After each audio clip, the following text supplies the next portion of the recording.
Ces derniers jours, vous avez sûrement entendu parler de la CARICOM. Certains savent de quoi il en est, d'autres probablement non.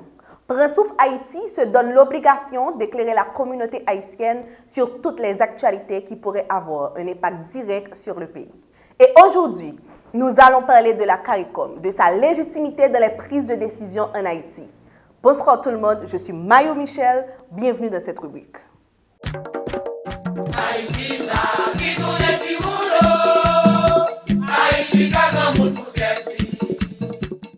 CARICOM, Communauté et Marché commun de la Caraïbe, signé le 4 juillet 1973 avec le traité de Chaguaramas par les premiers ministres de la Barbade, Guyane, Jamaïque et celui de la Trinité et Tobago. C'est une organisation qui vise le développement social, économique et culturel de la Caraïbe.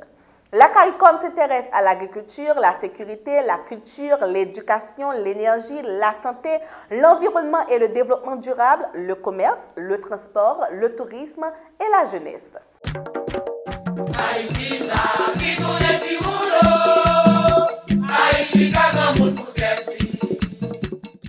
Quels sont les objectifs de la CARICOM?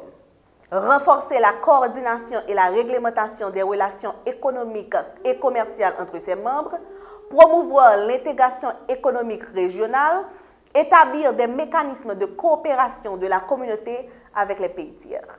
L'objectif qui nous intéresse aujourd'hui, c'est le rôle de médiateur que joue la CARICOM dans les conflits et les crises politiques impliquant ses pays membres. Une grande question se pose et la réponse est capitale. Est-ce que la CARICOM a la légitimité de décider ou de choisir là où les personnes qui prendraient les rênes du pays? Écoutons l'avis du politologue Sonel Joseph sur ce sujet. Je suis capable de dire, et je ne peux pas répondre oui et non que CARICOM a une légitimité ou bien il n'a pas une légitimité, mais n'a pas fait plusieurs considérations capables de mener à une déduction correcte.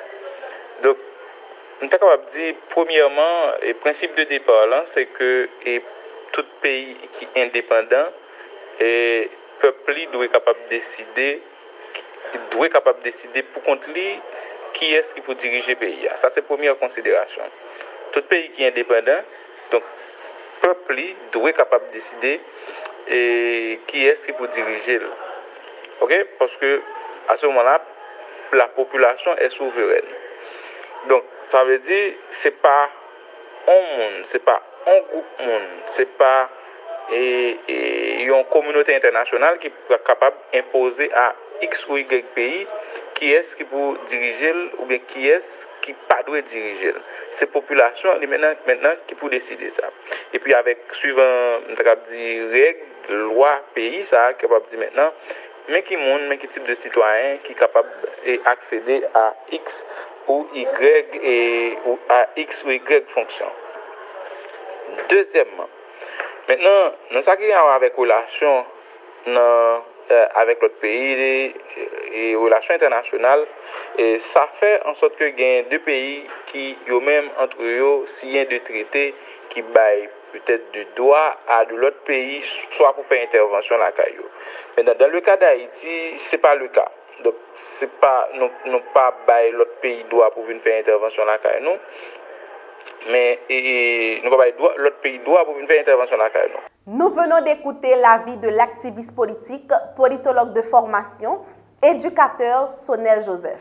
Maintenant, écoutons l'opinion de Rizdaël Duversin, psychologue, diplomate, détenteur de Master 2 en sciences politiques à l'Université de Strasbourg. Oui, la CARICOM a des prérogatives, a proposé à Haïti une solution de sortie de crise. D'ailleurs, j'ai donné pas mal d'exemples où la CARICOM a joué le rôle de médiateur dans pas mal de conflits à la fois interétatiques, donc entre les États, ou intra-étatiques à l'intérieur des États.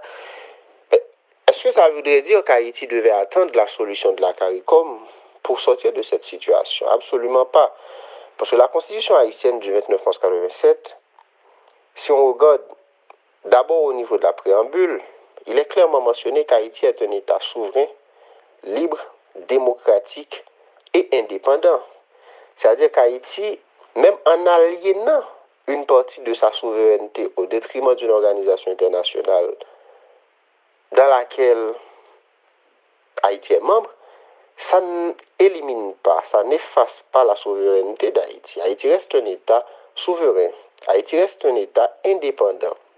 Et en tant qu'État indépendant, Haïti jouit de ce principe fondamental du droit international qui est le droit du peuple à l'autodétermination. C'est-à-dire que c'est le peuple qui décide comment son pays doit être géré. C'est le peuple qui décide quelle orientation donner à son pays.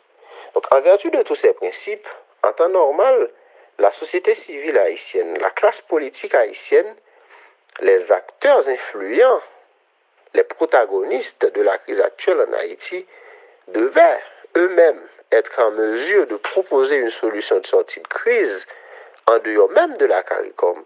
Mais s'ils n'arrivent pas à proposer une solution viable à cette crise d'ailleurs qui a trop duré en Haïti, la CARICOM n'a violé aucun droit. La CARICOM n'est pas dans une perspective simple d'ingérence politique parce que la CARICOM c'est une organisation d'intégration régionale, donc de fait qui a un statut, donc son statut lui permet de jouer ce rôle de médiateur et de tenter d'apporter une solution à la crise haïtienne.